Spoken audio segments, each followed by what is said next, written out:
बस दुआ ही कर सकता हूँ। सीनियर सहाफ़ी अंसार अब्बासी अपने ताज़ा कालम में लिखते हैं, नई ऑडियो लीक्स के साथ नई बहसें, नई सियासत और नए इल्ज़ामात का सिलसिला शुरू हो गया है। अब की बार जो ऑडियो लीक सामने आ रही है उनका निशाना सुप्रीम कोर्ट ऑफ पाकिस्तान है। टीवी टॉक शोज़ को ज़बरदस्त मसालेदार मौजू मिल गया है। सोशल मीडिया के तो मज़े ही हो गए हैं। सियासतदान भी इन लीक्स पर अपने अपने सियासी मफादात के मुताबिक सियासत कर रहे हैं। अंसार अब्बासी मज़ीद लिखते हैं कि हुक्मरान PDM और खसूसन नून लीग ने तो बाकायदा मुतालबा किया है कि मुबैना ऑडियो की फ्रांसिक के अलावा सुप्रीम जुडिशल काउंसिल को इंक्वायरी भी करवानी चाहिए, और जिन जज साहब पर इल्ज़ाम है वो अगर दुरुस्त साबित होता है तो उनके खिलाफ एक्शन लिया जाए। ऑडियोज़ के दुरुस्त होने पर परवेज़ इलाही, जिनके सुप्रीम कोर्ट में ज़ेर समाअत मुकदमात से मुताल्लिक मुबैना तौर पर जज और एक अहम वकील रहनुमा से बात हो रही थी, उनके खिलाफ भी कार्रवाई का मुतालबा किया जा रहा है। पाकिस्तान बार काउंसिल भी इंक्वायरी का मुतालबा कर रही है। इमरान खान और तहरीक इंसाफ का कहना है कि नून लीग अदलिया पर दबाव डाल रही है और ये ऑडियो लीग जजों पर दबाव डालकर अपनी मर्जी के फैसले लेने की कोशिश है।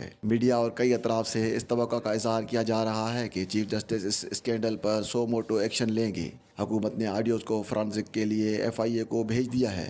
फॉरेंसिक से अगर ये साबित होता है कि ये ऑडियोज़ दुरुस्त हैं तो फिर हुकूमत या नून लीग की तरफ से सुप्रीम जुडिशल काउंसिल से रुजू किया जा सकता है। ये खबरें भी सामने आ रही हैं कि सुप्रीम कोर्ट के जज साहबान ने इस मौजू पर चंद रोज़ पहले आपस में बात की, लेकिन कोई हतमी फैसला सामने नहीं आया। एक जरिए के मुताबिक अक्सर जज हजरात का इस राय पर एतराज़ था कि ऑडियो रिकॉर्ड क्यों की गई, देखें आगे क्या होता है। लेकिन ये मामला संगीन नौयत का है। मुझे ज़ाती तौर पर कोई ज़्यादा उम्मीद नहीं कि ये ऑडियोज़ अगर सच भी साबित हो गई तो कोई एक्शन लिया जाएगा, किसी को मिसाल बनाया जाएगा। पहले भी कैसे कैसे ऑडियो सामने आ चुके हैं मगर कुछ नहीं हुआ। अदलिया से मुतल्लिक बड़े बड़े जजों के मुतल्लिक कितने बड़े बड़े स्कैंडल सामने आते रहे, लेकिन कुछ नहीं हुआ। हम अगर ऐसे स्कैंडल्स और संगीन इल्ज़ामात पर माजी में एक्शन लेते तो हमारा ये हाल न होता। ख़ास तौर पर अदलिया और एस्टेब्लिशमेंट तो हमेशा से एहतसाब से बालातर और कानून की गिरफ्त से दूर रहे हैं। गुज़िश्ता 3-4 दिहाइयों में कितने जजों और जर्नलों को सियासी इंजीनियरिंग करने के इल्ज़ाम पर सज़ा दी गई, किसी एक का ही नाम बता दें। हाँ, एक्शन हुआ तो जस्टिस रिटायर्ड शौकत सदीकी के खिलाफ, और वो इसलिए कि उन्होंने बहैसियत आला अदलिया के जज के कमाल की जुर्रत का मुजाहरा करते हुए ये बात कही कि उस वक़्त की एस्टेब्लिशमेंट अपनी मर्जी के फैसले करवाने के लिए अदलिया पर दबाव डालकर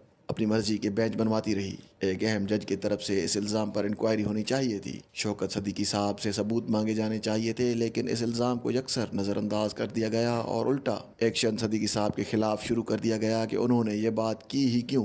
मामला सुप्रीम जुडिशल काउंसिल में पेश हुआ और सदीकी साहब को ये सच बोलने पर नौकरी से ही निकाल दिया गया, जिसको आज सब दुरुस्त मानते हैं। बहैसियत कौम हमारा कोई हाल नहीं। जिस तरफ देखें मायूसी ही मायूसी है। कोई इदारा अपना काम ढंग से नहीं कर रहा। एस्टेब्लिशमेंट की अपनी एक तारीख है जिससे यहाँ बहुत सी खराबियों ने जन्म लिया। सबसे बड़ा अलमिया यह है कि हमारी अदलिया की तारीख भी बड़ी मायूस कुन रही। अगर अदलिया ठीक हो, इंसाफ का निज़ाम ज़बरदस्त तौर पर काम कर रहा हो तो फिर बड़े से बड़े बिगाड़ को दुरुस्त होने की उम्मीद होती है। लेकिन अगर अदलिया ही मुतनाज़िया हो, जजों की तैनाती का सिस्टम ही मेरिट के बजाय पसंद और नापसंद की मरहून मिन्नत हो, अदलिया एस्टेब्लिशमेंट के खेल का हिस्सा रही हो, इंसाफ के नाम पर सियासत करे, तो फिर कोई किससे बेहतरी की उम्मीद करेगा। जब अदलिया का निज़ाम ठीक होगा तो बहुत कुछ ठीक होना शुरू हो जाएगा।